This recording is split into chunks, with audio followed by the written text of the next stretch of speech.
All right, hello. This presentation is going to be entitled Sig Figs. And what that actually stands for is it stands for significant figures. Significant figures, so how to properly write the numerical answer from a calculation. All right, so here it is. And, I don't know how many times this year I'll have to say this, but you are building your body of knowledge. And rarely when you learn something do you see the full picture. It's like building a puzzle. My wife and I once spent 3 or 4 hours building a puzzle. You really didn't see the full picture until the puzzle was finished. Sometimes when you learn certain items, and I compare it to a spider making a web, putting the webbing together until you get this beautifully constructed spider web at the end. So as we go, we kind of add to our body of knowledge. Well, we have to have a starting place. So we kind of started before, and so before this lecture, we've already kind of talked about scientific notation. Well, really, when you talk about scientific notation, you need to wrap in Sig Figs, or you might end up using some scientific notation, even maybe with significant figures. So they are related and go together. All right. So we'll do the best job we can, but sometimes we're going to mention things and we're going to expound on it more later. All right. So significant figures. Significant figures would be measurements must always be reported to the correct number of Sig Figs, because calculated answers often depend upon the number of significant figures used in the calculation. You have a tool. The tool will measure to a certain precision or to a certain, for instance, and I don't even know, I may have repeated this because I did a presentation on this and I decided I thought I could do it a little bit better. So I may mention this again. So if I do, just bear with me. But right here, we have a triple beam balance. Well, the triple beam balance is called a triple beam balance because of the 3 beams. We have a beam that measures in the hundreds. We have a beam that measures in the tens. And we have a beam that could go all the way down to 1/10 of a gram. So it would be possible with this measurement device to have a measurement of, say, like 143.2 grams. Well, so if it were 143.2 grams, 143.2, okay, I have 4 significant figures. Well, what if I had a device that literally could measure to the 100th place? Well, then let's think about that. I mean, you would have to intuitively think that that instrument would be a little bit more precise, and that instrument would be, therefore, probably a little bit more accurate. Well, so my point is that significant figures may also be in part tied to the precision or the accuracy level of the tool that you might be using with which to take measurements. Now, having looked at scientific notation was a notated way to make that number, whatever that number is, more manageable, or to write it in a scientific notation. But once again, it's kind of hard not to have an idea of significant figures. And significant figures is probably hard to remove the idea of accuracy and precision. Probably all of those puzzle pieces kind of go together, okay? All right, so let's continue. Significant means worthy of mention or to be included. I mean, think about this. Your significant other, your wife or your husband, someone important to you. So a sig fig is a number, because what would fig stand for? Significant figure. So a figure would be a number that we consider worthy of being recognized or used in an answer. So we consider a significant figure to be a valuable figure that needs to be represented in however you're representing it. Okay. All right. So let's continue. So same example. How many sig figs? Well, if I were able to go to 135.4, it'd be 135.4. I would have 4 significant figures. Okay. All right. What are some rules? So really, here it is. What are some guidelines? And I don't know, maybe rules isn't always the best word, but what are some guidelines for how to learn and think about significant figures? Well, there's really 6 rules, but in this presentation, we're only going to cover the first 3. Okay, we're not going to go into information overload. We're going to try to eat our elephant one bite at a time. And you can hear me say that many times this year. And I recommend you do that with your studying. Pause the video, go get a drink, come back, watch a little bit, do a little bit, work a little bit. You know, don't try to eat the elephant all in one bite. All right, rule number 1. Rule number 1 is actually pretty straightforward and pretty simple, and you're going to like it. Every non-zero digit in a reported measurement is considered to be significant. So if I had a measurement of 24.7 meters, okay, all of those are non-zeros, and they have all been reported.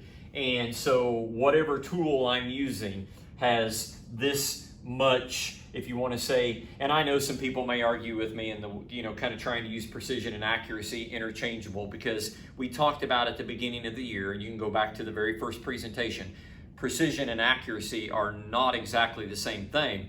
However, what is our goal? I mean, our goal is to be precise and accurate at the same time.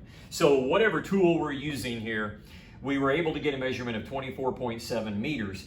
All 3 of these numbers are significant, okay? All right, so what's another example? Well, another example would be 24.7. Here's 0.743. Here's the number 714. I just went ahead and used the same unit just for the ease of talking, so we'd kind of be considering the same thing. Now, the question is that even though obviously each has a different value, how many significant figures do each of these numbers have? Well, okay, here's where it's kind of hard to teach you without kind of borrowing at times from a different rule. So this 0 is not significant, and you will learn that in another one of your rules.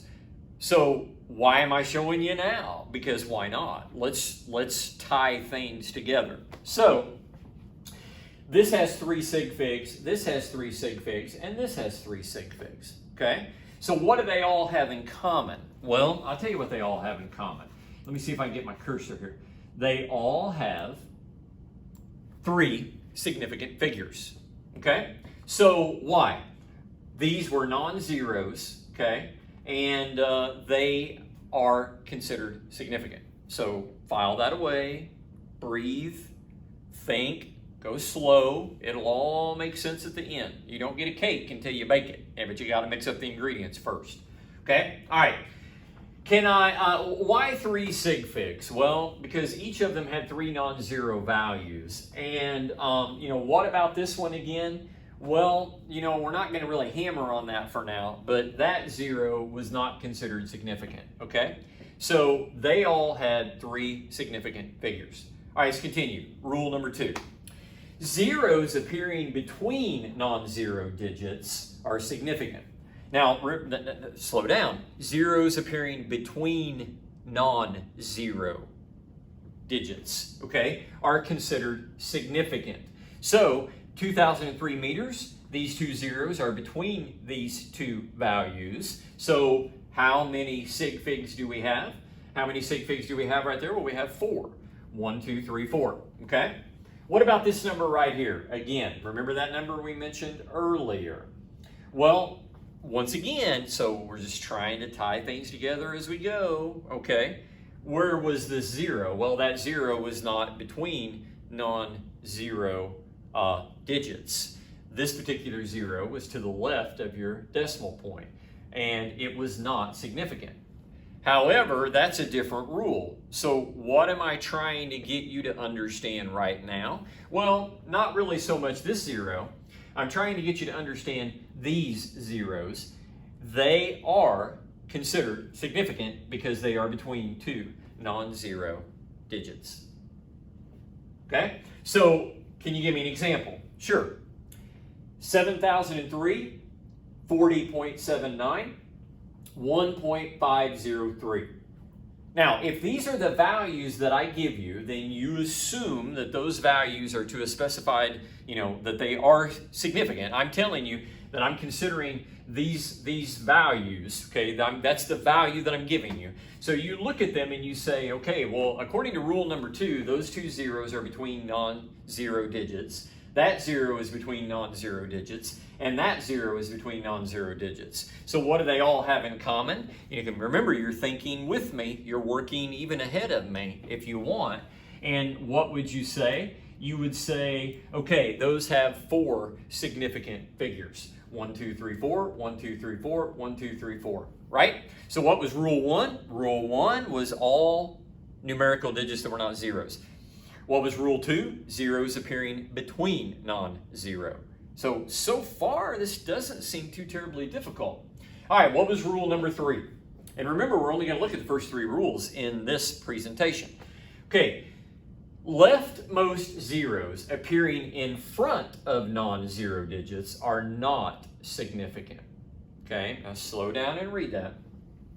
Leftmost zeros, leftmost, you know your left hand, leftmost zeros appearing in front of non-zero digits are not significant because they're simply acting as placeholders. Okay, they're simply acting as placeholders. So, once again, going back to the 0.743 meters, where do we find our 0? Well, we find that 0 to the left of the decimal, but it's really serving as a placeholder. It's helping us determine the value, but it's really not the value. It's simply acting as a placeholder. So, this 0 would be considered not significant. We would say, no, we don't consider that to be a significant figure. So think about it. Rule number 1 was all significant. Rule number 2, those numbers were significant. But rule number 3 is the first rule that we come in contact with where we have a 0 that is not considered significant. So this would only have 3 Sig Figs. Okay, Sig Fig being an abbreviation for significant figures. So this would only have 3 Sig Figs. Okay? Now, this is where I'm going to throw something out, and I'm going to kind of get my cart ahead of my horse maybe, or maybe a little out of order. But so here we've had this discussion on scientific notation, and we've added and subtracted, or we've divided, or we've multiplied. You can add, you can do things with significant figures, but you have to consider the significant figures in the values that you have, okay? So I'm going to give you a little spoiler alert, and one of the things you're going to learn sometimes is, like, for instance, when you add, you can't have an answer that has more significant figures than the least amount of significant figures that you had in the numbers that you were adding. Food for thought. We'll cover that more later. Okay. What about the example? Continue with the example for rule number 3. Well, here, this would be not considered significant, not significant, not significant. So this would only have 2 Sig Figs. This would not be significant, so you would only have 2 Sig Figs. Wow, look at that number right there, which is also a number that would lend itself well to scientific notation. I would write this as 9.9 times 10 to the 1, 2, 3, 4, 5, negative 5. Remember, be a negative exponent. So 9.9 times 10 to the negative 5. So now you can kind of see why we use scientific notation. But how many Sig Figs do I have in that value? I have 2. All of these only have 2 Sig Figs because these zeros are only acting as placeholders. Okay? All right. Now, could we write them in scientific notation? And why would we not want to maybe mention that at this point? Yes. So if we were going to write them in scientific notation, would we not want to consider our amount of significant figures? And the answer is yes, we'd want to keep our Sig Figs. But we might want to write them in a way that would make them a little bit easier for us to handle. I keep coming back to scientific notation. In my opinion, kind of makes things a little less cumbersome. Okay? So what would we do? Well, how about this one right here? Well, if our definition of coefficient is greater than or equal to 1 but less than 10, so we know that's going to become not 71, it's going to become what? It's going to become 7.1. So it's going to be 7.1 times 10 to the 1, 2, 3, negative third. Okay? How many Sig Figs? 2. All right? Why? Because these zeros are not significant according to rule 3. What about 0.42 meters? What would that be? Well, I think you realize that I would want to make that 4.2. Well, if I make it 4.2, then I would multiply it by 10 to the negative 1 because I would only need to move my decimal place one place. Mr. Day, why are you going back to scientific notation, dude? I thought we were learning about Sig Figs. Well, I'm hoping that at some point you're going to notice that there's some overlap, there's some relatedness in everything that we do. So when I'm talking to you about adding and subtracting or dividing or whatever in scientific notation, but I'm asking you to remain committed to significant figures, then hopefully you're going to begin to see how all this is related, how the puzzle pieces go together. Okay, now what about this really small number? What about that small number? Well, I'm going to make that 9.9, okay? But I'm going to have to move my decimal point 1, 2, 3, 4, 5 places to the left. So that's going to be a negative exponent, okay? Now, what's the point? Well, the point is simple. I'm looking at my values, I'm looking at my number of sig figs, and I'm thinking in this case about how I can make that number a little bit more manageable by using a notated or scientific notation. All right? Practice makes perfect. So if I had 57.63 liters, if this was an actual measurement, how many sig figs would I have? Well, you're going to be like, ding, ding, ding, ding, ding. This is rule number 1, Mr. Day. These are all non-zero digits. That's 4 sig figs. Yes, that's exactly right. Good job. That was rule number 1. That was pretty simple. Okay, what about this number right here? You're like, oh, Mr. Day, that's easy, dude. That's rule number 3. And rule number 3 said that this is acting as a placeholder. So it would be 2 sig figs. There would be your 2 sig figs. Okay? What about this number? Now, I'm intentionally doing something here. I may not throw in, I might not throw something in because I want to see if you're going to stay committed to the thought process or if you're just automatically going to say, oh, that must be rule 2. No. Once again, this is rule 3.